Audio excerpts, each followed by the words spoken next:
Ladies and gentlemen, welcome to DSPN or DSP News. We have one news story for today before we get to shout-outs.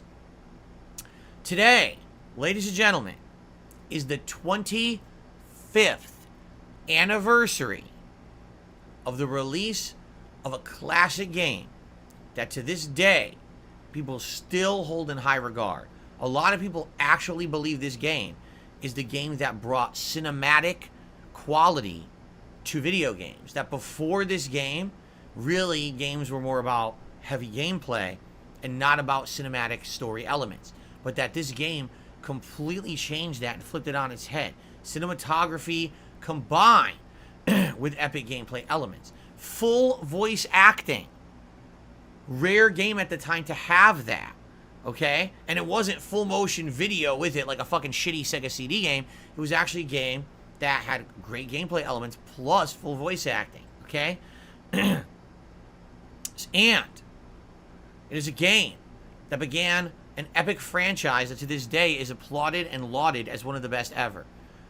Today is the 25th anniversary of Elmo's Alphabet Adventures, ladies and gentlemen. So thank you very much, Elmo! Elmo! Always knocking it out of the park every time. No, I'm kidding. It's the 25th anniversary of Metal Gear Solid on the PlayStation 1. Hideo Kojima was still in his 30s when he released the game. It was definitely a different gaming climate and a different world back then, to say the least. Like, I remember when that game came out and I was playing it and I was like, I have no idea what I'm playing. You would play the game for like 10 minutes and then all of a sudden it would go to like dialogue cutscenes between people on this comm going two-way radio style. I was like, what is this? It's like nothing I've ever played before. It's so weird. There was so much voice acting. That was the other thing too. Like there was so much voice acting. Like, wow. It really was groundbreaking. Now I'm going to be honest with you guys. I hated the game. I did. I had bought it for PlayStation and I heard so many good things about it and I bought it and I hated it. I was like, I don't really like this. I don't like stealth. That's the thing. I wasn't a stealth guy. I didn't like stealth video games. But I didn't know it back then because they weren't prominent. Metal Gear Solid 1 brought that stealth style element gameplay to the forefront, and I just did not enjoy the game because I didn't like stealth. Years later, of course, as a YouTuber, I played Metal Gear Solid 1, and I sucked at it, and I hated it, and I still was terrible at stealth, right? But over the years, I've grown more of an appreciation for what the Metal Gear franchise was, Metal Gear Solid in particular. Playing games like Metal Gear Solid 2 and 3, HD edition multiple times, Metal Gear Solid 4, and of course Metal Gear Solid 5 when it came out as a new release, I actually really enjoyed. I thought it was one of my favorite games of the year. I was sad that the game felt completely unfinished because it really was. You know, Konami essentially fired Kojima and his team through the project. They weren't done with it, and they said, too bad, time's up, and they forced them to kind of rush out a project that wasn't done. And that was a shame. Because I've even said to this day that Metal Gear Solid 5 could have been one of the best video games of all time if they just finished it. But they weren't allowed to. So, with all that being said, the Metal Gear Solid franchise has a huge place in history. And in fact, Kojima-san had some words to say about it on social media this morning. Hold on.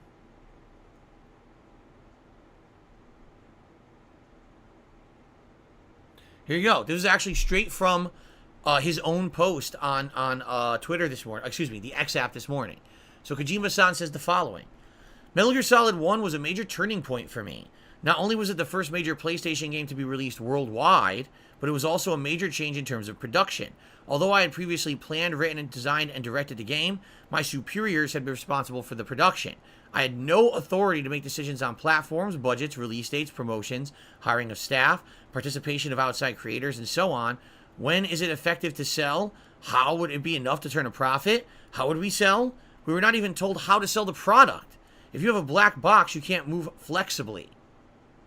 Interesting way to put it. For Snatcher, now for those who don't know, Snatcher was one of his older games back in the Sega CD era. Very rare game. Almost no one ever played it because it didn't get big production. And right now you could get it for it's really expensive to find a copy. So, for Snatcher, there were advertisements that revealed Lisa's identity as a Snatcher before the release of the product. We were not allowed to choose our staff or on which game platform we created games for. And we were not allowed to collaborate with outside creators. So in 1996, when they established a production subsidiary in Ibisu, I participated in the management of the company. Metal Gear Solid 1 was the first work that I ended up producing on my own. To reduce the monthly electricity bill, I asked the company to stop working at night. I also launched a drama series in parallel in order to turn a profit as soon as possible, and ported Bomani in order to stabilize the profits for that fiscal year. Wow. So he was given control of the boat, per se, and to make this game viable, he had to do all this other stuff he didn't want to do. He had to do like a drama series that was completely unrelated, and he had to make Bomani games. That's pretty funny, actually. I never even knew that. But you hear what he just said? When his game Snatcher came out, for those who don't know, Snatcher was supposed to be like a detective noir story set in the future. Very similar to Blade Runner, where in Blade Runner, you don't know who's like a synth and who's not. You don't know who the robots are, right?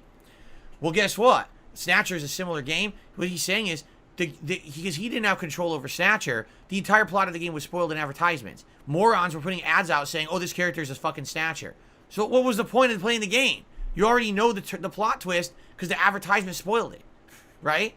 So what he's saying is, for the first time ever, he was in control of the entire game, but it was an incredible amount of pressure and risk because he had to make ends meet. Don't work at night. We got to save money, right? We got to make Bomani games here, right? Well, I mean, think about it. Back then, there wasn't even major Bomani. It wasn't like you could buy Guitar Hero at home. So, you know, what games was this? Who even knows, right? But, pretty interesting to hear from him on that, on this 25th anniversary. So, to Kojima-san, thank you for a 25-year history of awesome Metal Gear Solid games. Sorry that there won't be any more. I guess, what can you do? That's life, right? But, onward and upward, and I wish him the best with his future endeavors of other games. You know, I believe he's making a sequel to Death Stranding 2 is his next outing, if I remember correctly. So, well, we'll see. We'll see what, or a sequel to Death Stranding, not a sequel to Death Stranding 2. You know what I'm saying.